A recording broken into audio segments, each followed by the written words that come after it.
All right, so I wanted to start off with these questions in an ever-changing world, and I didn't even bring the socioeconomic changes that we're seeing, the wars that are emerging, um, the realities around us that we can choose to see or unsee right now. But it's changing quickly. So the foundational question that in some ways binds us is how can science inform, transform, and humanize design? A follow-up question to that is how can design inform, transform, and humanize science? And in fact, how science and design together can inform, transform, and humanize society. And to me, that's the driving question, the bringing together of fields to do something, not because we just want to come together, although that has incredible value. But I feel the sense of urgency now, 2 decades into the field, to make a difference. And the biggest difference it feels like we are struggling with is that the more we are studying the human, we're still being less human. And where is that coming from? HKS, as I shared, is a very large firm. We are 1,600 people. We have 29 offices. And one of the reasons I wanted to share this is the posture that big firms with big footprints can take and should take, and I believe we try to take, is we are the petri dishes, we are the labs across the entire globe that can be feeding ground and proving ground for the hypothesis of a scientific community. That's a bridge that can be built because that footprint exists. We deal with the really complex projects, from the SoFi stadiums to the large healthcare projects to community master planning, which means we have 1,000 variables we are trying to resolve for at any given point in time. How do we make our insights and our desires and our link to outcomes scalable for that scale of complexity to make exponential difference? I also teach part-time at the University of Michigan, as Itai shared, and I call myself a pracademic.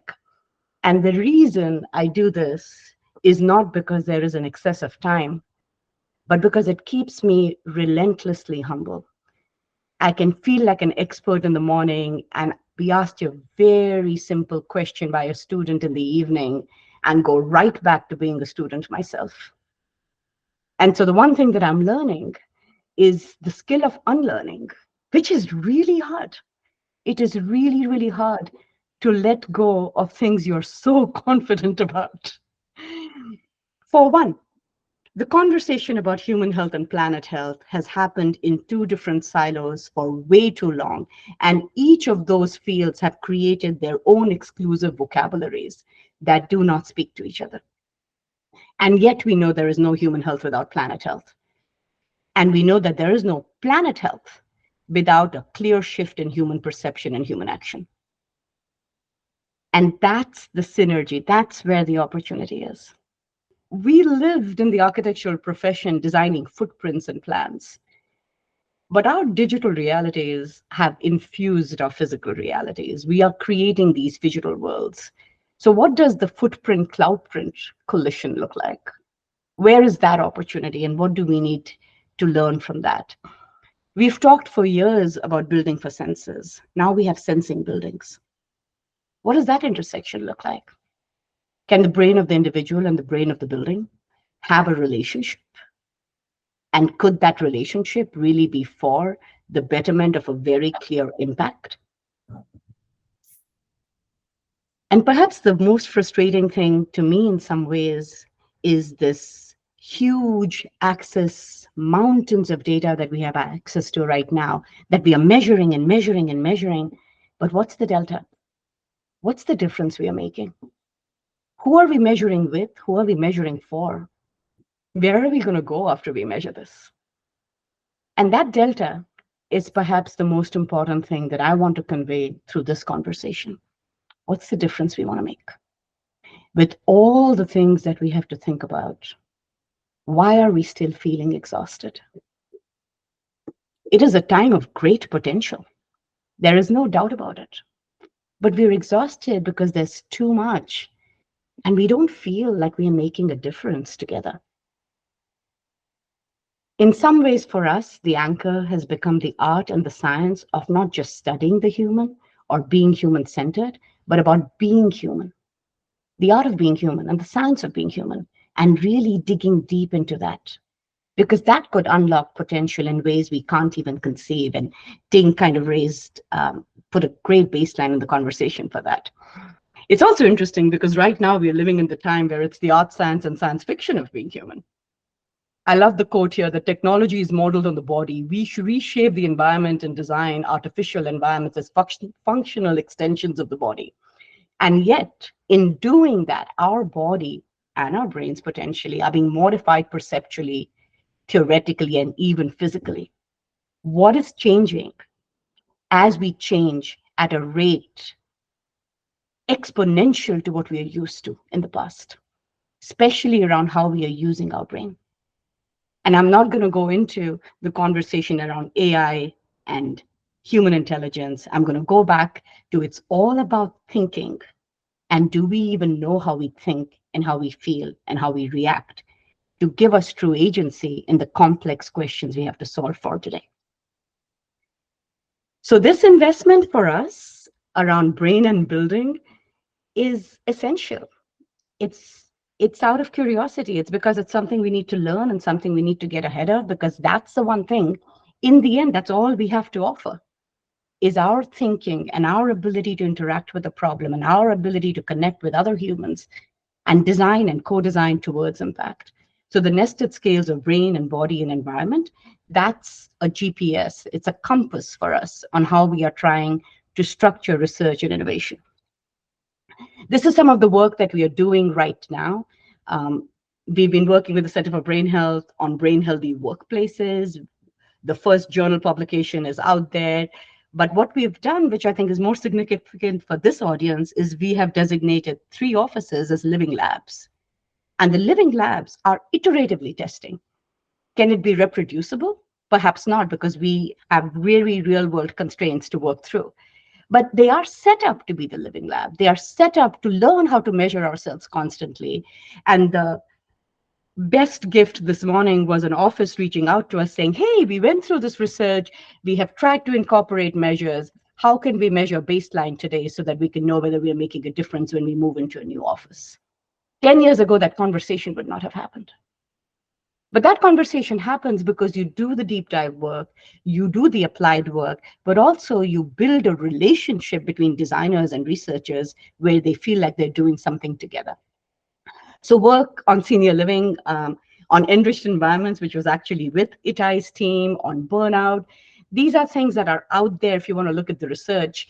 The jury is still out on how is it integrated, how is it implemented, and then finally, what impact do those real projects with real people have? And that's where a lot of our focus is. Some of the emerging work is around neurourbanism. We are really starting to focus on creativity, this idea of brain health and brain skills and the brain capital.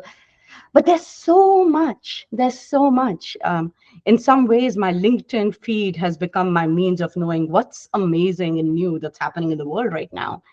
And we feel like we're not even at the tip of what we could do. But it is a focus for us. In fact, we have taken on 3 focuses and we call them the ABCs. One is around automation and AI. The second is around brain and building. And the third is around climate. And those are our building blocks right now, our letters that we are focusing on. Some of it is reframing. So we have an urban design and urban planning group, but we are calling it cities and communities because unless we reframe what we call things, we will always be stuck in an old paradigm. We have to shift our thinking to co-design. And again, I'll go back to what Kevin spoke about, that it is with the community. It is not for the community. And how does that shift happen? So a few things that we've learned is a good designer is relentlessly curious, relentlessly. And I have seen that with every amazing designer I've worked with. They ask questions all the time. What research often brings is being methodically curious. The questions are fantastic. Putting method to it and saying, okay, let's take the question, let's unpack it. How do we really get to an insight that is usable and you can get back to implementing it? That's what we can bring to the conversation. Investing in collective and intellectual play, I have to say this. I feel like we publish and we put things out and we expect people to read it, and we do things and we expect people to respond. But this is a game. It's a relationship. The ball goes this way and that way, and you play with it. And I feel one of the things we are lacking, and why I have so much faith and excitement about conscious cities, is intellectual play. What happens when designers and architects and um, researchers and cognitive scientists and social scientists get together and get around that question and just play with it? And we don't think about what peer reviewed journal it's going to land up in, and we don't think about uh, what specific project it will get incorporated in. All of that will follow. All of that will follow.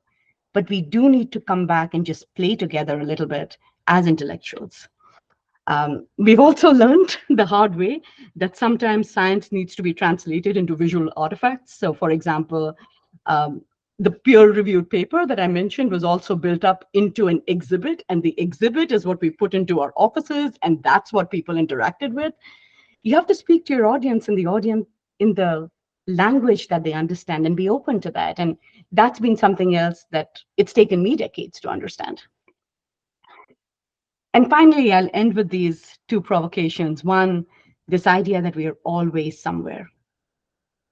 We are always in our bodies, and our bodies are somewhere, and that shapes so many things. It shapes our experiences, it shapes our outcomes.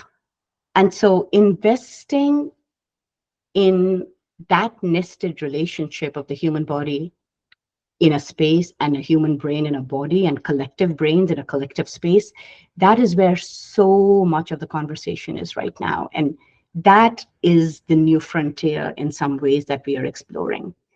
And when we do that, we can push the boundaries of what we can do for health, or push the boundaries of what we can do for learning, or climate action and climate justice, or belonging. And I would add tolerance. I feel we are in a really interesting time that we have very limited tolerances with each other. So maybe building that as a muscle in some ways, building digital and material technology not as a starting point, but as an ending point, where you say, unless I push the material to do this, I cannot get to the societal outcome I need. We often get our whys and our hows confused. And finally, I'll end with this question on how can we together make a meaningful difference without ego and disciplinary arrogance? How can we shed some of all of that experience and expertise that we have gained to get back to intellectual play? And I think the movement starts with a conversation, and a conversation is what you are starting with all of us at ICE. So thank you.